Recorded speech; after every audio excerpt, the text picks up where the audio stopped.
আমরা ৩-৪ ঘন্টা ধরে বৃষ্টিতে ভিজছি। তারা বললেন আমরা ৩ ঘন্টা অপেক্ষা করেছি। আমরা তো ৩৫ দিন অপেক্ষা করেছি। আমরা যখন সব মেনে নিয়ে বলতে গেলাম তখন ঘাড় ধাক্কা দেওয়া হলো। আন্দোলনকারী জুনিয়র ডাক্তারদের দাবি কার্যত ঘাড় ধাক্কা দিয়ে নাকি মুখ্যমন্ত্রীর বাড়ি থেকে তাদের বের করে দেওয়া হয়েছে। সরাসরি এমনই বিস্ফোরক অভিযোগ জুনিয়র ডাক্তারদের। বৈঠক ভেস্তে যাওয়ার কার্যত ভেঙে পড়েন জুনিয়র ডাক্তাররা। তাদের দাবি রাজ্য সরকার বলেছে 2 ঘন্টা তারা অপেক্ষা করেছে, আর তারা 35 দিন অপেক্ষা করছেন, বৃষ্টি ভিজছেন। হলো না, শনিবারেও হলো না, ভেস্তে গেল দুয়ারে আসা বৈঠক। আন্দোলনকারী জুনিয়র ডাক্তারদের দাবি কার্যত ঘাড় ধাক্কা দিয়ে বের করে দেওয়া হয়েছে তাদের। শনিবার সন্ধ্যায় জুনিয়র ডাক্তাররা নিজেদের সব শর্ত ত্যাগ করেন। তারা রাজি হন মুখ্যমন্ত্রীর সঙ্গে বৈঠক করতে। তবে এবার রাজি হয়নি প্রশাসন। স্বাস্থ্য প্রতিমন্ত্রী চন্দ্রিমা ভট্টাচার্য জুনিয়র ডাক্তারদেরকে জানিয়ে দেন অনেক দেরি হয়ে গিয়েছে।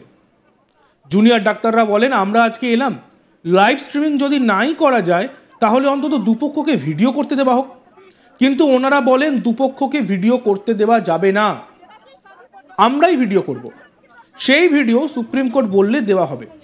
আমরা বারবার বললাম যে ভিডিওটা করছেন সেই ভিডিওটা আমাদের পাওয়া উচিত।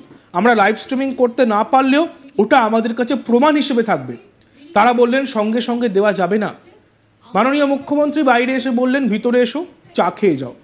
তারপর আমরা আলোচনা করে ঠিক করলাম যে মুখ্যমন্ত্রীর প্রতি সম্মান রেখে কোনো ভিডিও ছাড়াই আমরা মিটিং করব। আমাদের ভিডিও দরকার নেই। যখন আমরা জানাতে গেলাম সেই বিষয়টি, আমরা আলোচনায় বসতে রাজি, তখন চন্দ্রিমা ভট্টাচার্য বললেন অনেক দেরি হয়ে গিয়েছে, আর সম্ভব নয়। আমরা 2-3 ঘন্টা অপেক্ষা করেছি যাতে আমরা সমস্যার সমাধান করতে পারি। কিন্তু এই ব্যবস্থা যখন হলো, অর্থাৎ জুনিয়র ডাক্তাররা বলছেন সেই ব্যবস্থা যখন আমরা করলাম, তারপর আমাদের বলা হলো বেরিয়ে যান, নয়তো বাস ঢেকে বার করে দেওয়া হবে। তারপর তারা গাড়ি করে বেরিয়ে গেল। আমরা 3-4 ঘন্টা ধরে বৃষ্টিতে ভিজছি। তারা বললেন আমরা 3 ঘন্টা অপেক্ষা করেছি। আমরা তো 35 দিন অপেক্ষা করেছি। আমরা যখন সব মেনে নিয়ে গেলাম, আমরা সবটাই মেনে নিলাম, কোনো শর্ত রাখলাম না, তখন ঘাড় ধাক্কা দেওয়া হলো। এ বিষয়ে আমরা শুনবো জুনিয়র ডাক্তারদের পক্ষ থেকে ঠিক কি কি অভিযোগ করা হয়েছে, কি কি বলা হয়েছে। আমরা আজকে এলাম, আসার পর প্রথমে আমরা আবার বললাম যে যাতে ভিডিও স্ট্রিমিং করা যায়, লাইভ স্ট্রিমিং যাতে করা যায়, কিন্তু ওনারা বললেন এটা সম্ভব নয় এখানে অ্যারেঞ্জ করা। আমরা বললাম ঠিক আছে, ভিডিও স্ট্রিমিং যদি নাই করা যায়, লাইভ স্ট্রিমিং নাই করা যায়, তাহলে অন্তত দুপক্ষকে স্বচ্ছভাবে ভিডিও করতে দেওয়া হোক। তাতে ওনারা বললেন যে না, দুপক্ষকে ভিডিও করতে দেওয়া যাবে না, আমরাই ভিডিও করব, এবং সেই যে ভিডিও তোমাদের কবে সুপ্রিম কোর্ট বিচার বলবে বা না বলবে তারপরে দেওয়া হবে। আমরা বারবার বললাম যে ভিডিও যখন করছেন সেই ভিডিওটা ইমিডিয়েটলি তো আমাদের পাওয়া উচিত। যদি লাইভ স্ট্রিমিং আমরা না করতে পারি তাহলে অন্তত ওই ভিডিওটা আমাদের কাছে থাকবে প্রমাণ হিসেবে যে ওই ভিডিওটা কোনোভাবে ট্যাম্পার্ড করা হয়নি, কোনোভাবে চেঞ্জ করা হয়নি, এডিট করা হয়নি। তো তারা বললেন যে না, এই যে সঙ্গে সঙ্গে দেওয়া যাবে না। আমরা তারপর আবার নিজেদের মধ্যে আলোচনা করলাম। ইতিমধ্যে মাননীয় মুখ্যমন্ত্রী আমাদের কাছে এলেন। আমরা যে বাইরে বৃষ্টিতে ভিজছিলাম, সেই অবস্থায় তিনি বাইরে এসে আমাদের বললেন যে ভেতরে এসো, মিটিং না করো, চা খেয়ে যাও। এবং তিনি বললেন যে ভিডিও কিন্তু তোমাদের দেওয়া যাবে না, সুপ্রিম কোর্টের বিচারাধীন বিষয়, ভিডিও আমরা পরে দেব। তো আমরা তারপর আবার এই ঘটনার পর আবার আমরা নিজেদের মধ্যে আলোচনা করলাম যে ঠিক আছে, মুখ্যমন্ত্রী তো আমাদের কাছে অন্তত এলেন, নিজের কাছে এসে একটা জায়গা রাখার চেষ্টা করলেন। তো আমরা নিজের মধ্যে আলোচনা করে ঠিক করলাম যে ঠিক আছে, তার চেয়ারের প্রতি সম্মান রেখে এবং মুখ্যমন্ত্রীর প্রতি সম্মান রেখে আমরা কোন রকম ভিডিওগ্রাফি ছাড়াই শুধুমাত্র যে মিনিটস দেওয়া হবে যাতে আমাদের সাইন থাকবে এবং ওনাদের সাইন থাকবে, এইটুকুতেই রাজি হয়ে আমরা মিটিং করব। এইটুকু দেখেই আমরা মিটিং করব। আমাদের ভিডিওর দরকার নেই। আমরা বিশ্বাসটা রাখলাম। আমরা নিজেদের মধ্যে আলোচনা করে ঠিক করলাম যে ঠিক আছে, দরকার নেই। উনি যখন নিজে এসে বলছেন, উনি যখন নিজে রিকোয়েস্ট করলেন, তার তো একটা সম্মান আমাদের কাছে রয়েছে। সেই সম্মানটা দেখানোর জন্য আমরা ভাবলাম যে ঠিক আছে, দরকার নেই ভিডিও, আমরা আস্থা রাখি। আমরা তারপর বললাম, যখন নিজেদের মধ্যে আলোচনা করে যখন আমরা জানাতে গেলাম যে ঠিক আছে, আমাদের দরকার নেই, আমাদের শুধুমাত্র এই মিনিটটুকু দেওয়া হোক, এই অবস্থায় আমরা আলোচনায় বসতে রাজি।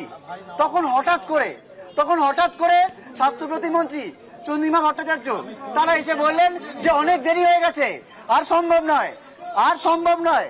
আমরা 2 ঘন্টা 3 ঘন্টা ওয়েট করেছি, আমরা আলোচনায় বসতে রাজি নই।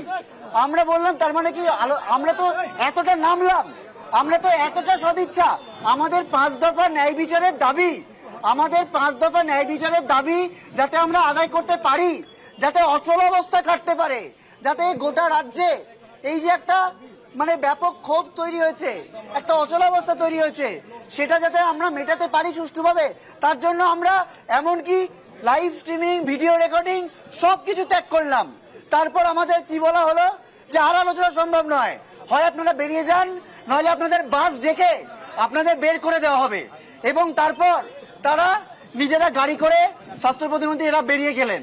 তার মানে কি দাঁড়ালো, আমরা যে এতটা আমরা এই 3-4 ঘন্টা ধরে বৃষ্টিতে ভিজছি, আমরা বাইরে বৃষ্টিতে ভিজছি, আমাদের সহযোদ্ধারা স্বাস্থ্য ভবনের ওখানে ভিজছেন। কি বললেন ওনারা যে আমরা 3 ঘন্টা অপেক্ষা করেছি, আমরা 35 দিন অপেক্ষা করেছি, আমরা 35 দিন বিচারহীন অপেক্ষা করছি, আমরা 4 দিন ধরে স্বাস্থ্য ভবনের সামনে বৃষ্টিতে ভিজে অপেক্ষা করছি, এবং আমরা আমাদের সমস্ত রকম শর্ত ছেড়ে দিলাম। তারপরে যখন আজকে বলতে গেলাম তখন আমাদের মোটামুটি ঘাড় ধাক্কা দেওয়া হলো যে না, আলোচনা আর সম্ভব নয়। তার মানে কি?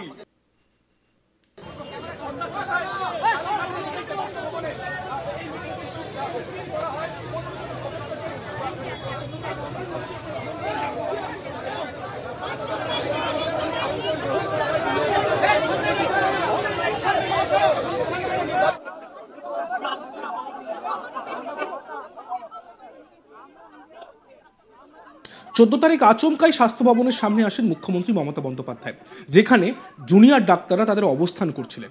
সেইখানে এসে তাদেরকে তিনি অনুরোধ করেন যে আমি তোমাদের কাছে মুখ্যমন্ত্রী নয়, বড় দিদির মতন এসেছি, তোমরা আন্দোলন তুলে নাও, অবস্থান তুলে নাও, তোমরা যদি মিটিং করতে চাও আমরা রাজি, চলো আমরা মিটিং করি, আলোচনা করি, করে সমস্যার সমাধান করি। তারপর ডাক্তারদের পক্ষ থেকে এটাকে একটা গুডউইল জেস্টার হিসেবে নিয়ে তারা কিন্তু চেষ্টা করেন যে তারাও তাদের সঙ্গে কথা বলবেন। তারপর তাদের কাছে বার্তা আসে যে কালীঘাটে মুখ্যমন্ত্রীর বাড়িতে তারা বৈঠক করবেন। প্রথমে তাদেরকে 15 জন আনতে বলা হয়, কিন্তু তা সত্ত্বেও ডাক্তারবাবুরা, জুনিয়র ডাক্তাররা যারা আন্দোলন অবস্থান করছিলেন তারা কিন্তু নবান্নে যেমন 30 জন গিয়েছিলেন, এখানেও কিন্তু 30 জন বা 32 জন পক্ষান্তরে তারা নিয়ে আসেন, তারা যান, এবং সঙ্গে তাদের সঙ্গে একজন ভিডিওগ্রাফার যান। কিন্তু অবশেষে এই বৈঠক এবারও হলো না, সেবারেও হয়নি।